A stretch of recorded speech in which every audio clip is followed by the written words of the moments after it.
And a happy Tuesday out there. Hopefully everyone is doing well, staying safe.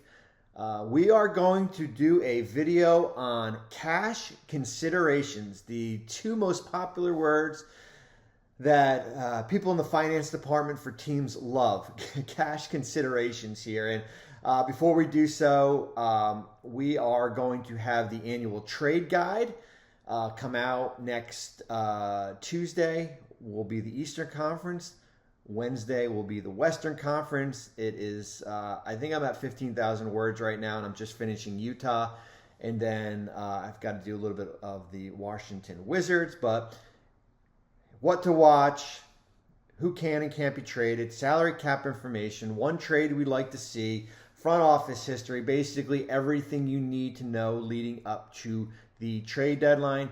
We will do some videos surrounded that, as far as we'll probably do it by conference, maybe divisions, but that is going to come out next Tuesday, which is the 17th, and then the 18th of Wednesday.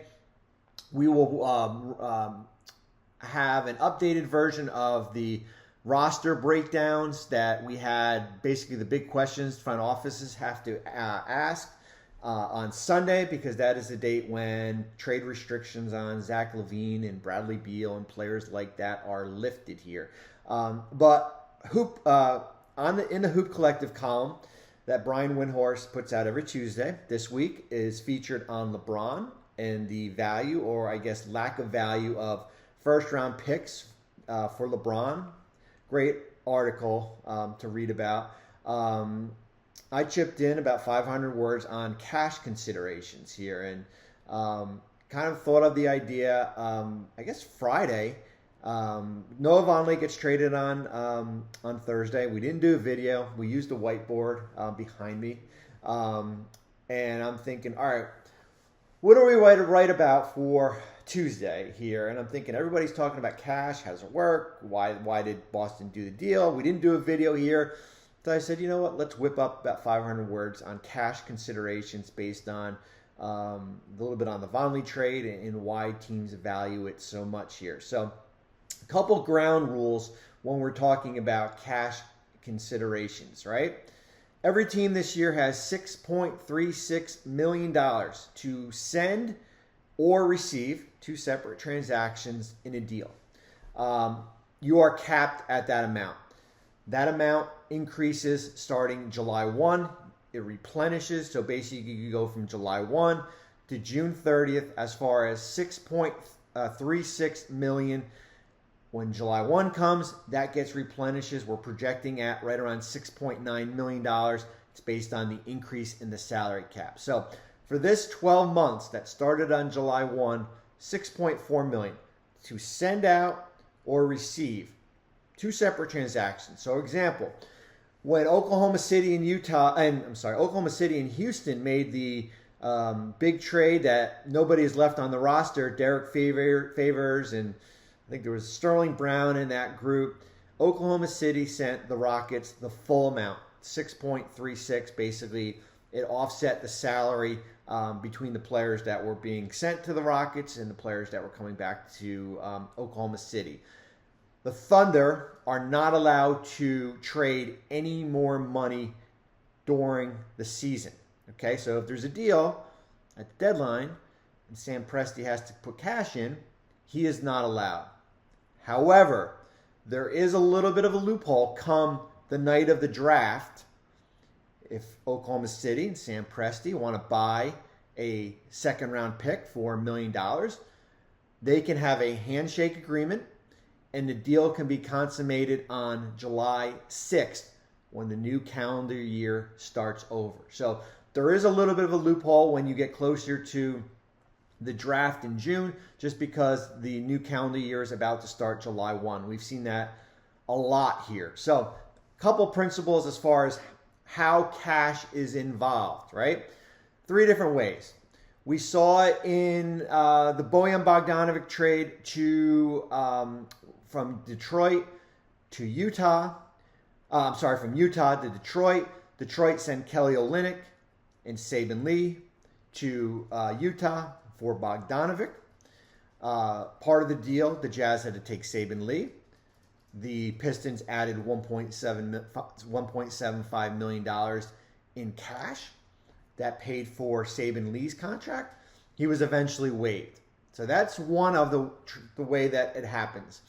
The second is what we just saw in the Vonleh trade from Boston to San Antonio. Remember, the Celtics were our luxury tax team. Their tax penalty at the time was $68 million. Vonleh's contract was set to be guaranteed on January 7th. If he was waived, they would have incurred a $1.2 million cap hit, and their luxury tax bill would have been slightly decreased, but $63 million. What they elected to do was find a team like the Spurs, and it could have been any team because he was on a minimum contract. We're going to give you $1.5 million. We are going to trade you Vonleh. That removes his number off our book. Now our salary cap ledger goes, or tax ledger goes from $66 million to $59 million. Savings of, between $4.5 and $6.5 million. They could have done that with Justin Jackson. Teams can do that at the trade deadline here, as far as attach cash to a player. And then basically the Spurs are only responsible for what is left on his contract. They waived him. They owed him 2 to 3 days worth of salary, $28,000 to $42,000 here. So that's why San Antonio did that deal. They had to waive Gorgie Jang, who they eventually signed as a 10-day. They netted at a minimum $500,000. So that's another way. I had a team use this expression. It was like, they basically said it was like legal money laundering, right? As far as how that goes about, as far as reducing your tax bill by attaching cash to pay what is left. Remember, we're almost at the halfway point.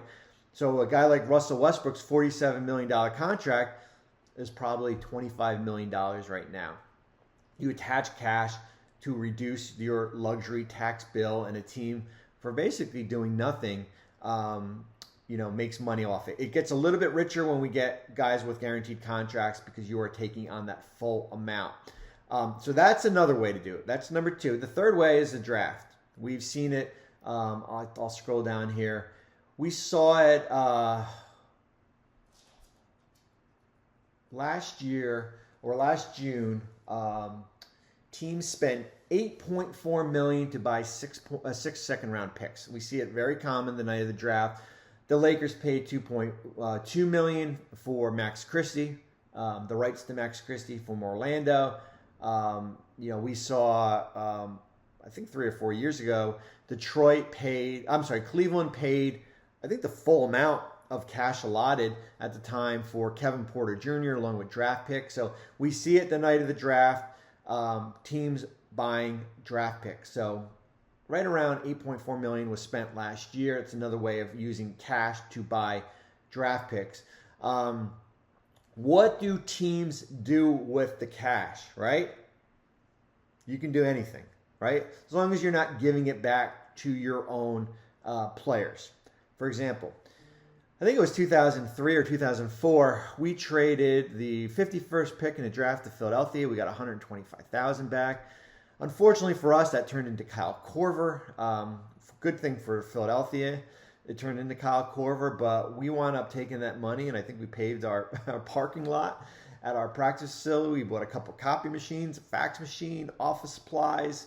You can do anything you want with cash when you get it back. You can basically increase your budget if you want. How do teams pay cash, right? Do you show up with a briefcase full of Benjamins, thousands of Ben Franklins? No. On the trade call. So an example for Boston and San Antonio, wiring instructions, a date when the money has to be due by. For Boston, they're paying it within 45 days of when the trade was consummated. They will wire the money to San Antonio. It is a clear-cut transaction. When Houston and Oklahoma City made the deal, because that is a big number, 6.36, that was broken up into 2 installments. So half was paid on within 45 days. The other half was paid within 90 days. And it's a clear-cut transaction. One more thing I'll add. We added this to There's only been 2 teams since 2011-12, Sacramento and Orlando, who have never sent out cash in a deal.